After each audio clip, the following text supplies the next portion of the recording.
안녕하세요. 빅머니의 권미란입니다. 만약 내가 탄핵을 당한다면 주식시장이 바닥으로 추락하리라 본다.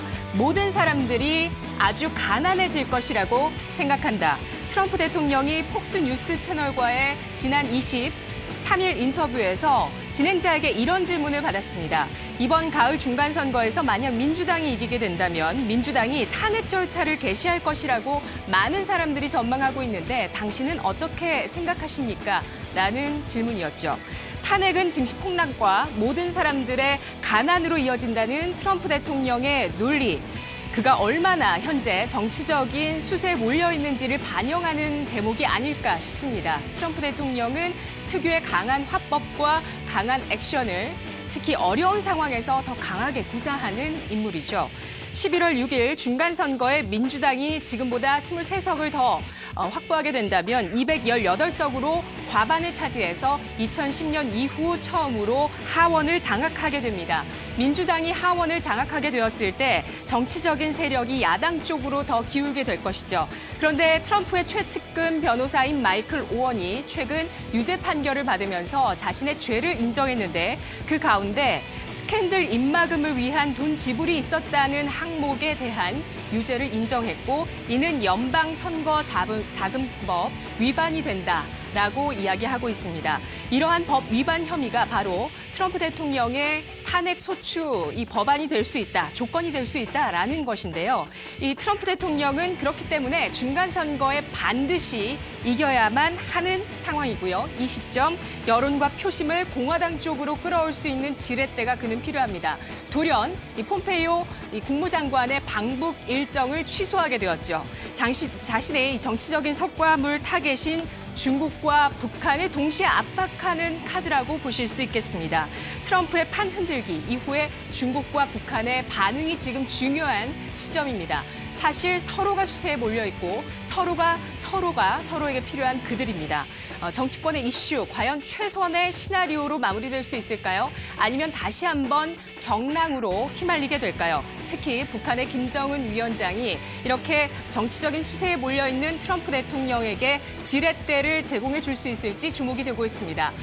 김정은 위원장 역시도 한반도 평화와 경제 발전이 아주 절실하게 필요한 인물이죠. 남북 경협주는 오늘 다시 한번 불확실성에 휘말리게 되면서 오늘 주가가 급락하는 모습을 보여주고 있습니다.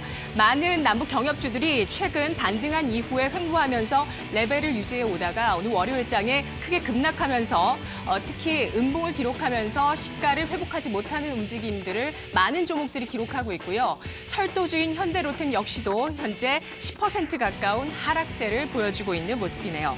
미국과 중국의 무역 그리고 북한의 비핵화뿐만 아니라 현재 금리와 환율이 주식시장의 중요한 사안이 되고 있습니다. 8월 31일 한국은행의 금통위 금리 결정이 예정돼 있습니다. 한국은행은 뜨거워진 부동산 시장과 차디찬 고용 한파 그 가운데서 진퇴양난에 휩쓸려 있는 모습인데요. 9개월째 동결을 이어나갈지 아니면 깜짝 금리 인상이 있을지 이 역시도 주목이 되고 있습니다. 이런 가운데 파월 연준 의장이 지난 24일 깜짝 비둘기파적인 발언을 하게 되었습니다. 이 잭슨홀 미팅 연설에서 물가가 연준 목표치인 2%를 넘어 가파르게 상승할 신호가 보이지 않는다라고 발언을 한 것인데요. 이에 대해서 금융시장은 연준 의장의 점진적인 금리 인상의 스탠스를 확인했다는 안도감이 퍼지면서 금융시장의 반응이 나타났습니다. 달러 인덱스 살펴보도록 하겠습니다. 지난 15일을 기점으로 해서 달러와 강세는 꺾여 있는 상태인데요. 최근에 약세를 보여주고 있는 가운데 지난 금요일장에도 0.5%의 약세로 하락을 기록한 모습입니다. 위안화는 역시 15일 이후에 강세로 돌아서 있는 모습을 보여주고 있습니다.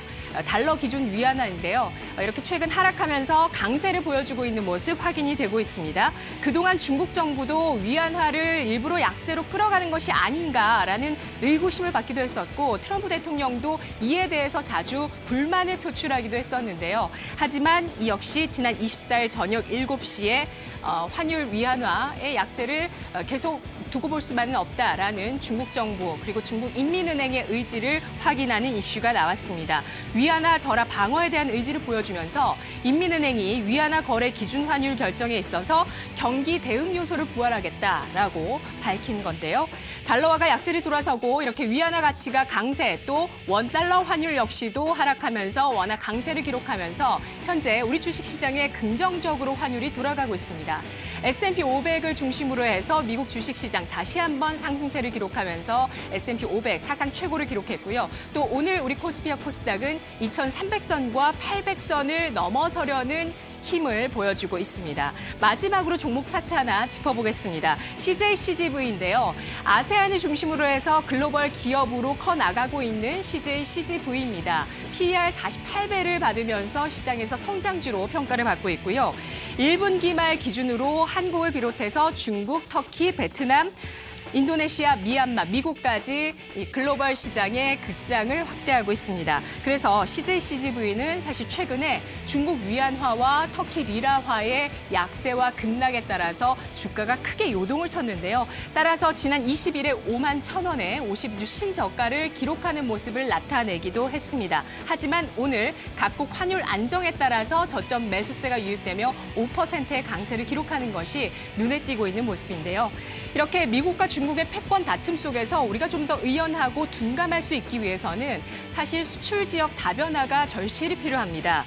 우리 정치권에서 뜨거운 감자가 되고 있는 소득 주도 성장이나 또 혁신 성장만큼이나 매우 중요한 사안이 바로 이러한 부분일 텐데요. CJCGV가 중국과 터키 다음으로 가장 많은 극장수를 갖고 있는 베트남, 현재 베트남에서 CGV는 점유율 1위, 40% 넘는 점유율을 가지면서 점유율 1위를 기록하고 있습니다. 이렇게 베트남의 소비 여력이 커지고 있는 가운데 2020년에는 미국을 제치고 우리나라의 2위 수출 국가가 베트남이 될 것이라는 전망이 나오고 있는데요. 앞으로 베트남의 수출 모멘텀 기대해보면서 우리 경제 끌어가기를 지켜보도록 하겠습니다. 이 시각 주요 경제 뉴스 오늘 윤보미 아나운서입니다.